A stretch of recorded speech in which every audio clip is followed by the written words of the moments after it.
this city. More than a decade since the series of horrifying light gun shooters first came to coin-op, there's hardly a soul who hasn't flunked a few quarters into a House of the Dead machine, at the local pizza parlor or a movie theater. Now, the House of the Dead 2 and 3 have been exhumed from their arcade cabinets to haunt Wii gunslingers. But do they hold together after all these years?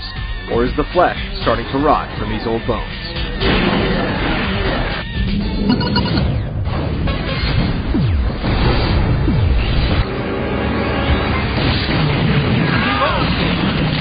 The House of the Dead 2 and 3 Return features both shoot-'em-up titles in their original forms, with a handful of extras on the side. Since the Wii lacks a coin slot, the biggest change lies in how credits are handled. Rather than being able to pump in a few more quarters when you die, your credits are predetermined when you start a game, and once you're out of credits, it's game over.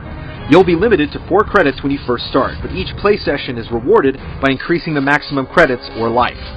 The system certainly makes the games more challenging, but it can be frustrating to repeatedly restart when the only limitation in the arcades was the amount of change jingling in your pockets.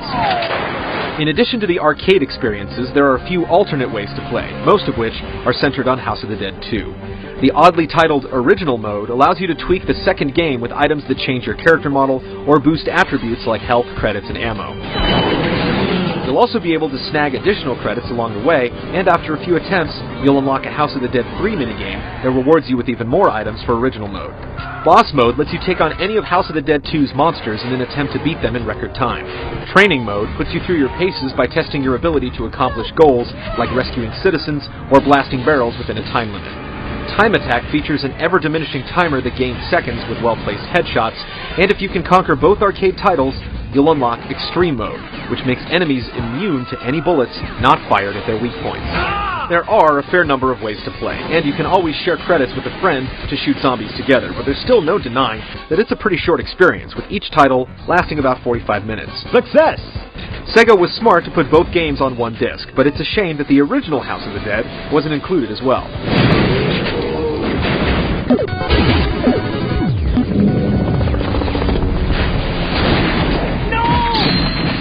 What?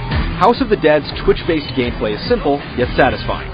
You choose the Wii Remote to shoot zombies, evil owls, and other creatures before they can reach you. And many enemies also toss knives or other projectiles that can be shot out of the air. You can only survive a handful of attacks, but you can find health items like quickly blasting crates and barrels or rescuing people in need. Thank you, G. What would I do without you? While the Wii Remote isn't quite the same as a pump-action shotgun, it's as good a replacement as can be expected. Sega has included options to calibrate the device to your screen and turn the cursor on or off. To reload, you just quickly point away from the screen like the classic light gun arcade games, making it easy to do with a quick shake. Both games feature on-rails action with branching paths, but the two titles handle alternate routes a bit differently. Levels in House of the Dead 2 vary depending on which citizens you rescue. Saving a driver under assault will take you through a path through the streets, but letting the car skid through the wall of a nearby building will lead you through the damaged shop.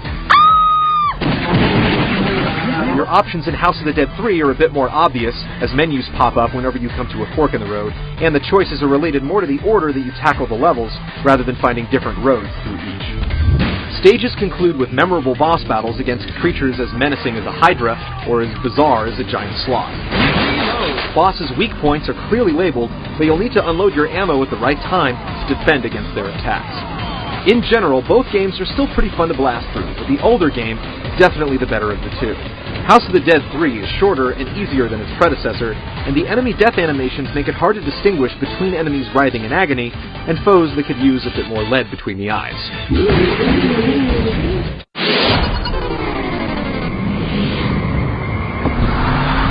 Don't kill me!